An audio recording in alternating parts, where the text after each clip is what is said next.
All right, thank you, Obwamba. Moving on, opposition leader Raila Odinga has asked the Speaker of the National Assembly, Wetangula, to resign from Kenya Kwanza. Speaking during the Young African Leaders and Aspirants Forum on Tuesday, October 17th, Raila called on Wetangula to resign from any political party, including his party Ford Kenya. According to the Azimio leader, the Speaker should not be taking any political sides and should resign from politics once sworn in as the Speaker. He added that Wetangula has been attending political parties and speaking of sensitive matters that are before the National Assembly. According to the opposition leader, the Speaker has shown that he is not fit to be in his position. Hello. Hello. Vijana hoi. Vijana hoi. Azimio la Umoja Coalition leader Raila Odinga attended the Young African Leaders Aspirants Forum on Tuesday. During the forum, Odinga emphasized that Rigathi Gachagua is not suitable for the position of Deputy President of Kenya and that he should be removed from office. Such a person, somebody says that politics is primitive. It's primitive, but you are sitting with the same person there as your deputy. Why don't you sack him? So it is something that is very, very fundamentally wrong. Somebody like Mr. Rigathi Gachagua would not be a deputy president of this country. Furthermore, Raila called upon the Speaker of the National Assembly, Wetangula, to resign from any political party, including his own party, Ford Kenya. But you cannot reduce the time below 15 minutes. Usually it used to be 20 minutes. Now they say you have only 5 minutes to speak on a bill. What can you say in 5 minutes on a bill? And when you start speaking, after 3 minutes, the first light is flashing. After 5 minutes, the red light. They've removed the speaker from you, so you can't continue talking. So this parliament is useless. Raila argued that once sworn in as the Speaker, Wetangula should refrain from taking any political sides. A speaker is not supposed to take sides. A speaker is supposed to be somebody who is neutral.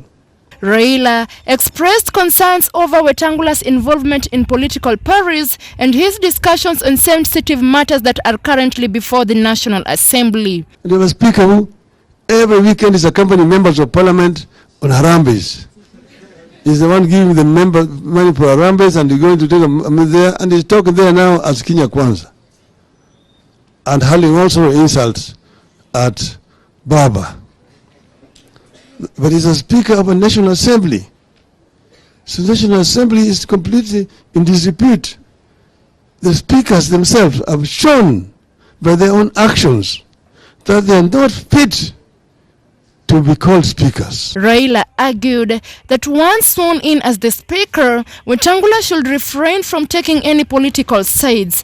Raila expressed concerns over Wetangula's involvement in political parties and his discussion on sensitive matters that are currently before the National Assembly. Once a speaker is elected, first, if he was a member or a leader of a political party, he must resign from that political party. And he must be neutral. You have a case here where speakers are attending political rallies, speaking on issues which are before parliament. Themselves, they are already taken aside on an issue which is before him as a speaker. What kind of parliament is that? What kind of parliament is that? Odinga firmly believes that Wetangula's actions demonstrate his unsuitability for the position of Speaker. Parliament has completely been compromised. They are enjoying an artificial majority in parliament. And now they can pass all the laws that they want. Additionally, Raila highlighted the presence of numerous corrupt members of parliament and criticized the excessive budget allocation by parliament, which he deemed unnecessary. Bills are published, they're taken to the State House, members are called there, and they're told you must pass this bill as it is. When it comes to the House, there's even no debate. The Speaker normally you should move a procedural motion to reduce the time that's allowed to members. In the old days when we were in that parliament, you could speak for the whole day on a bill. There was no time limitation. And continue again the following day. Only when, the time was closing near is when, either you call the mover to reply, or you reduce the time. The opposition leader further warned that this allocation provided an opportunity for legislators to embezzle funds from the government. And that is how they managed to win the speaker elections. And they imposed their person as a speaker of the National Assembly. If the judiciary was right, those elections should have been nullified. Because those people who had moved, they were elected in Azimio, should not have been allowed to participate in the elections. In a stern message, Raila also cautioned the rebellious ODM MPs, urging them to resign from the party for their collaboration with the Kenya Kwanza government. And under our laws, if you move from a party that sponsored you to elections, you are required to resign or lose your seat and go for a by-election. That has not happened.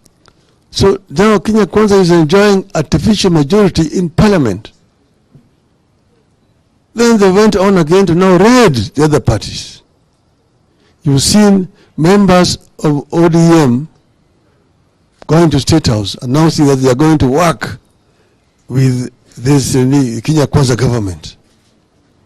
You are elected on an ODM ticket. If you want to work with Kenya Kwanza, resign, go back for a by-election and be re-elected. It is crucial for leaders to maintain professionalism and impartiality in their roles, ensuring the integrity of the political process and the trust of the people they serve. Sandra Kidamani, Maisha Prime, Maisha Television.